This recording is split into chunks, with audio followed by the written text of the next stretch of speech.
Joining us now is Sheiton Atigaran with stories trending around the world. Hello, Sheiton. Hello, Doctor. It's good to see you this morning. How are you?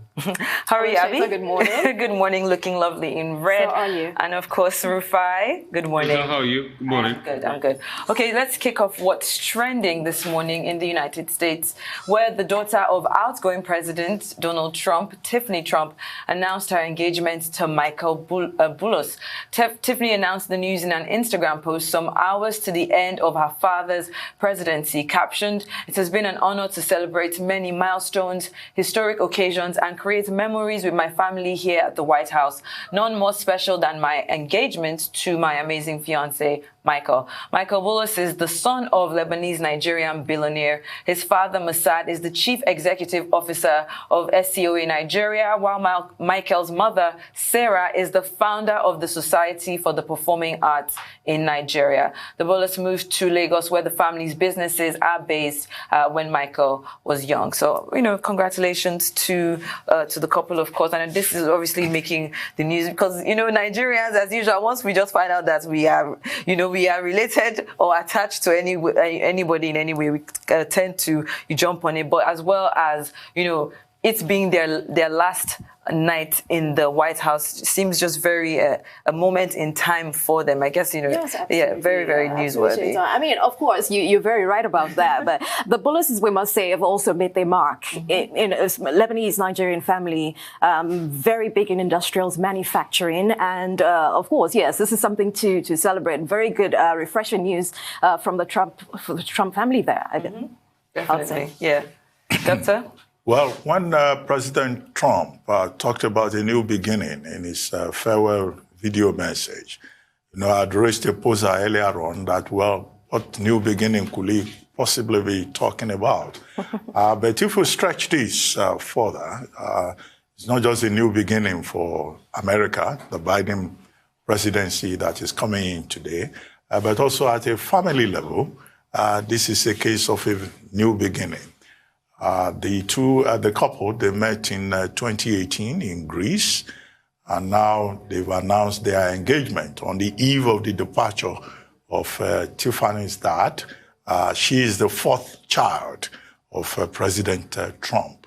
And I guess the reason you are interested in the story is because of Michael Boulos's, connection with Nigeria. Yes. Many Nigerians know SCOA Nigeria, of which is a director. Many Nigerians also know Boulos Enterprises, a business that has been here in Nigeria for a very long time. And then the Society for Performing Arts, which was founded by our mother. But more importantly, Michael Boulos, yes, he was born in Lebanon, but he grew up here in this same city of Lagos. And he attended American International School.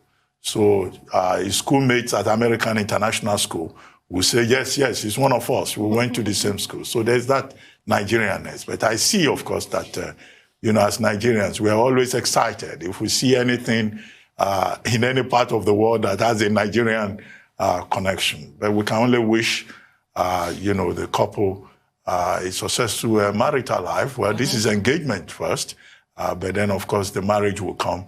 And we hope that it's something that will give President Trump great joy, an opportunity to look forward more to the future at the family level. At the moment, he seems to be in a very sour mood, but this should gladden his heart, I guess. Yes, Rufai. As Nigerians, let me use the term, we are very good claimants. So we claim this. It's a very interesting country. At least we look at things to make us happy, despite a lot of things not making us happy. We are happy for them because every family is the beginning of a new life. I mean, we wish them the best. They'll have children. They'll do well.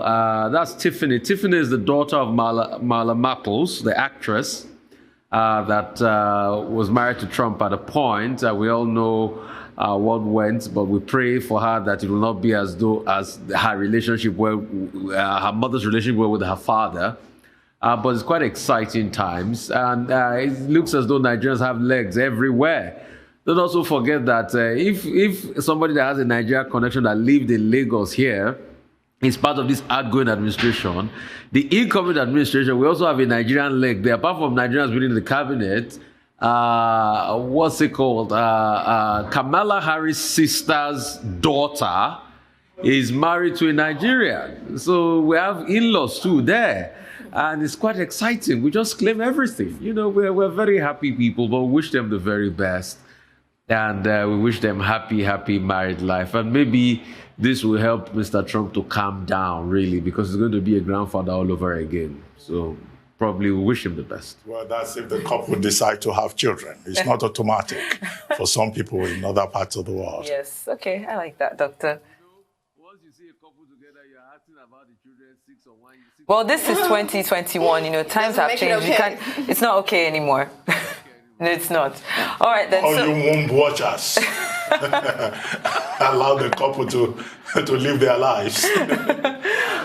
Did I hear you say baby there, Dr. Abati? I said, won't watch us.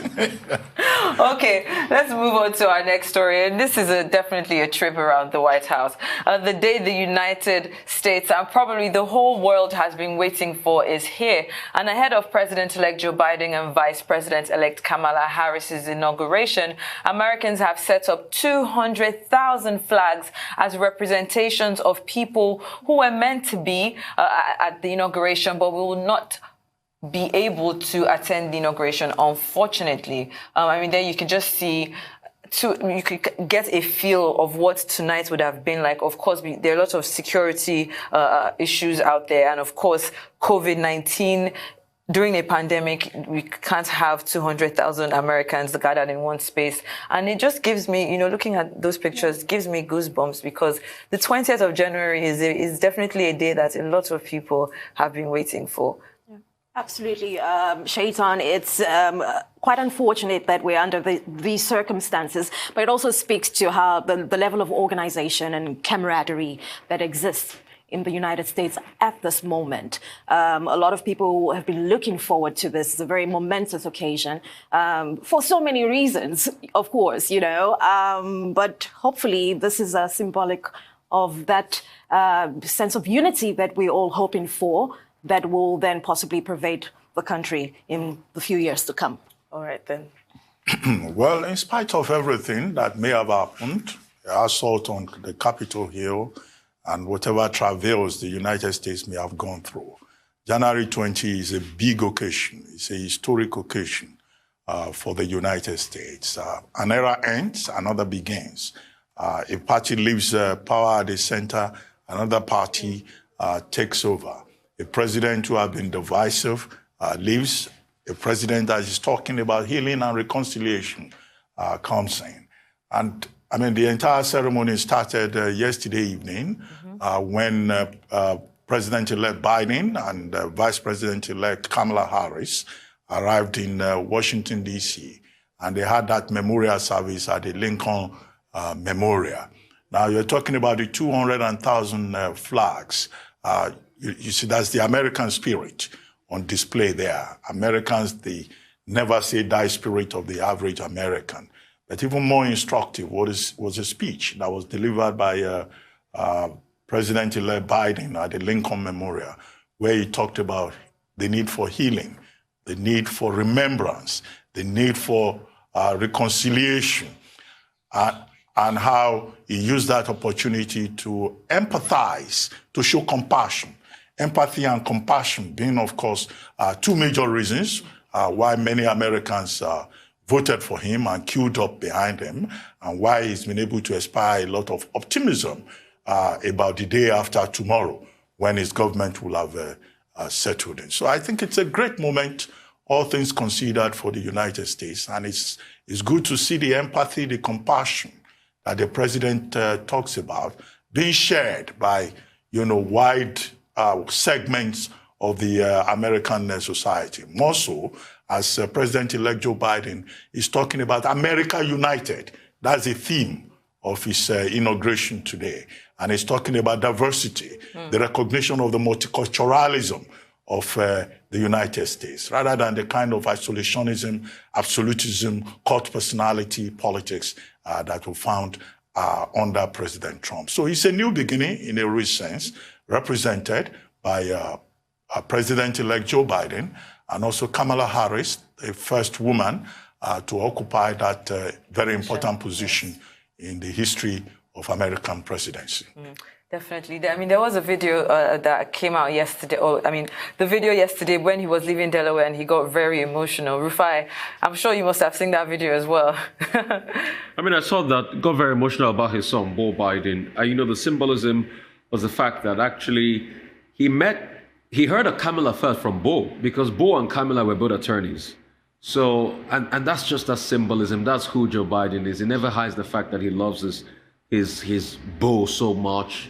And the fact that, he's been a man that's gone through many trials in his life. At the age of 29, he had just won that senatorial seat in 72. He had not even been sworn in yet before there was an accident that he lost his daughter and his wife.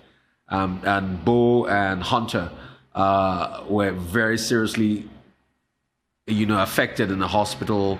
And he had to look over 2 children in the hospital, getting them back. And that picture went out in America famously where Joe Biden was sworn in as senator in the hospital. And that shows the symbolism and the kind of spirit he's got. And Beau living, up to serving America, becoming what he is, up to the extent of, Beau now dying, and that hurt him so much. And all the travails he's gone through in life. It just shows that he's the American spirit, like they call him, he's the scrappy kid from Scranton. And that's the symbolism of the American spirit. And that's what Joe Biden represents. And the unity. And they've plotted this symbolism to other inaugural day speeches, because every time there's a new president, it's always the beginning of a new era. America is always at the edge of something. Maybe it's at the edge of a precipice or doing itself over. Like in the 60s, it was at the edge of many things, the Cuban crisis and all of that, and America understanding itself, where President Kennedy then famously said, "Seek not what your country can do for you, but what you can do for America." And maybe in the 30s, at the thick of the economic impasse, where FDR did famously say, "We've got nothing to fear but fear itself." So inaugural speeches are there to be able to make something, out of the lot and the vision and the prosperity and the vitality of America. Or was it President Clinton that talked about inclusion a lot in '93 and a new wave of economic growth? Or was it Barack Obama that talked about a new day in his re-election that kept on reminding people, of the pursuit of happiness and what the Constitution says when he kept on going at we the people of America. This is what we're set to achieve. So 20th of January is always a symbolic day in the history of America. Or even if you want to dial back 1861, that Abraham Lincoln was coming that missed the war. He knew a war was going to happen, and the war finally happened because of his election. So there's always a symbolism, there's always a brand new day. And America is divided just like ever before, but America will do well and go through this phase because the Americans, like they call themselves the Yankees, they get up and go, they do it. And they have that you can make it if you try spirit. And that's the hands that have built America all this while. So we're optimistic it's going to happen, but there's a lot of symbolism, very emotional day. I mean, I can't wait for it myself. 6 p.m., I know America will have a new president and they will lay Trump, the Trumpism and Trump legacy to rest. I know America will do well afterwards. America always goes through the precipice, but in truth, they'll triumph. Thank you, Rufai. That's a good place to end the first half of What's Trending. We're going to go on a quick break now, and when we come back, we'll continue with trending stories from around the world.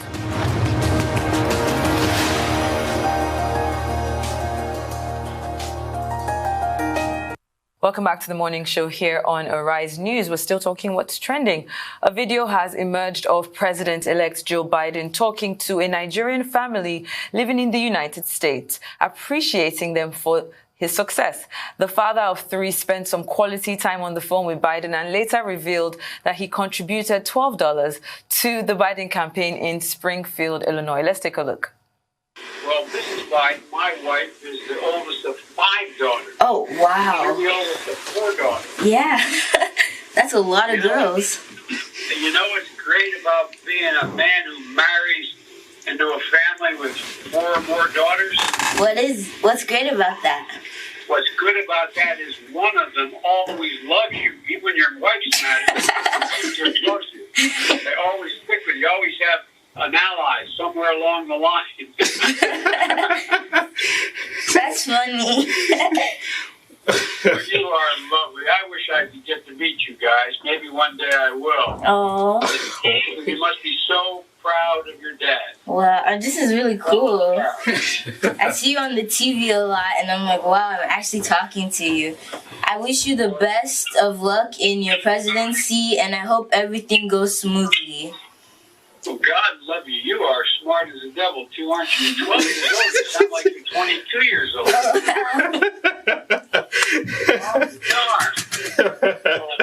Darn. Now, where you guys live in Springfield, Illinois? Yes, we are living Springfield, Illinois. Yes. Yeah.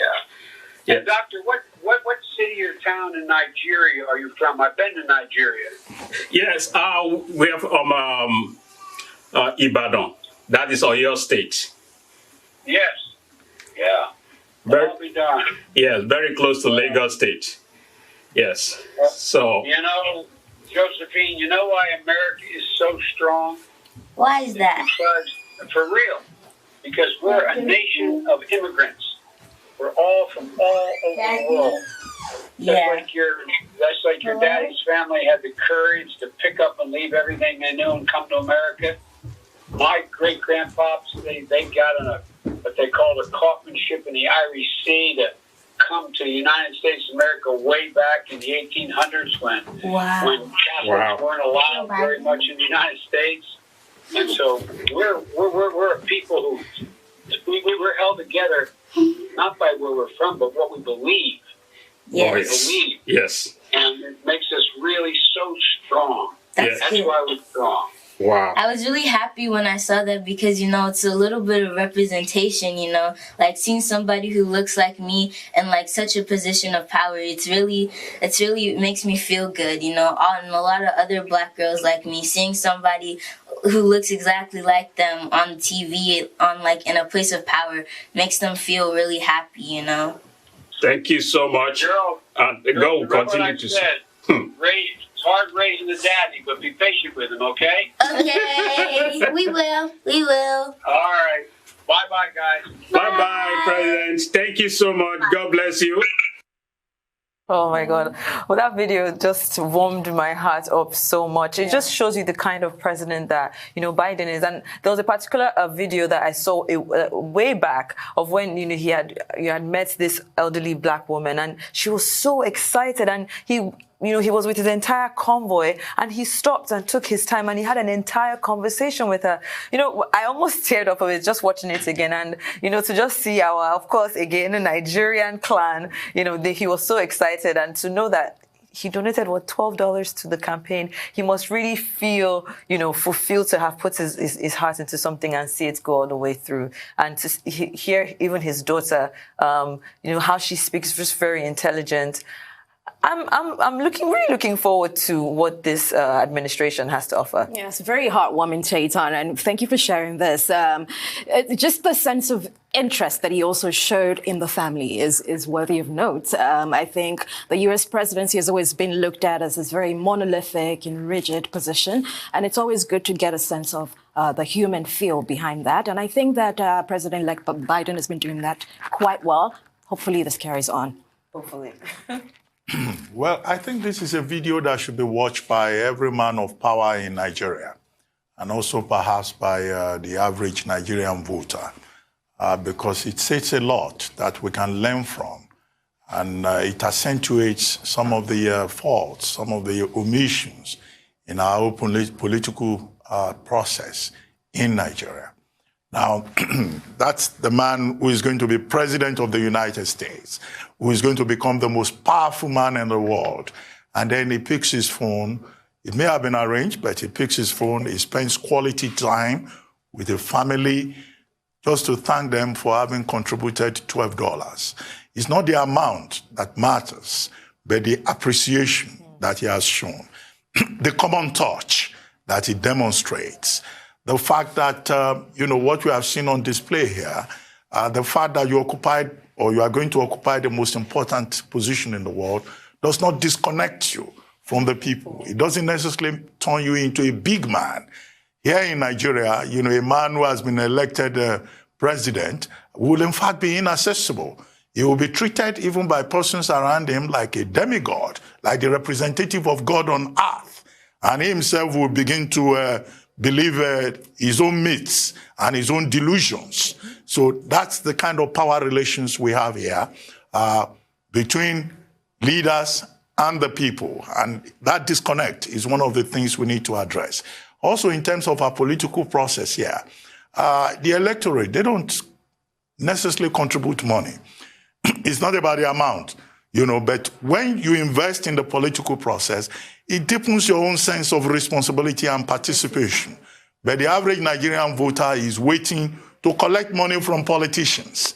And that in itself, is responsible for the alienation that we have experienced. That's another lesson in that regard. Then the third point, of course, is President-elect Biden saying that, look, this is a nation of immigrants. Yeah. His own people came from Ireland. These people came from Ibadan.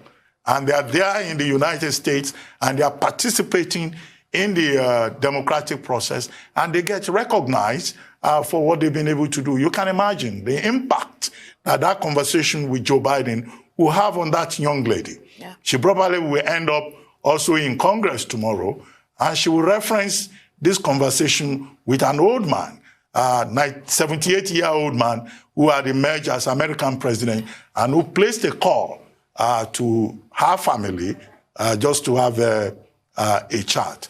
Now, this particular video again reminds me of that of John Ossoff. John Ossoff, after he won the senatorial seat in Georgia, also did a video.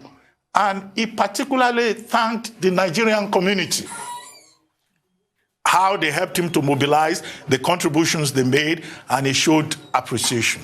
That, for me, is almost at the same level as President Biden also calling, a family. And what you see there is that the Nigerian community in the United States is really involved. Yes. Where they are. Professor Ndibe was making the point. He says, look, if you give the Nigerian the appropriate space, it will flower, it will shine. But if you give the Nigerian also a negative space, it will also shine negatively. We would like to see more of these stories, this kind of stories, and we would like to see this kind of enabling environment in Nigeria. I hope we will get there one day where a man wins election and he picks a call, he shows appreciation, not that you win election and you become a big man and you become alienated. It's an indication for me that America is in safe hands with Joe Biden. Okay, Rufai, as we wrap up. Shaitan, you can just juxtapose the symbolism. Yesterday, we took a story of somebody that went to collect vaccine in America. Today, we are taking a story of Joe Biden calling an electorate. You can see the symbolism. But you see, I don't know what happened to Nigeria. We used to have good leaders. A friend of mine still showed me a letter when he was schooling in Oyo State that Bola Ige wrote in the 80s after the state government gave them textbooks to each and every student. And he put the famous word at the back, I believe in you, Uncle Bola. In the same Nigeria. So, politicians of nowadays, that's why I asked a question yesterday, who are your role models? Who are your role models? Is it people that respect the people that are your role models or people that denigrate the people? Because if Bola Ige could write that letter about 40 years ago in this same Nigeria, and today we still have politicians that tell people go and die, or politicians that put their video of going to take vaccine in America and they're saying how they are organizing for their husband when people are dying here. Unfortunately, we've got it should show you volumes now. Run out of time. And unfortunately, in Nigeria, they don't make them like that anymore in the mode of Bola Ige or Awolowo or Ahmadu Bello. Well, and that's why we need to worry about our leadership process. Yes. So thank you very much. Thank you so much for sharing. We'll see you again tomorrow.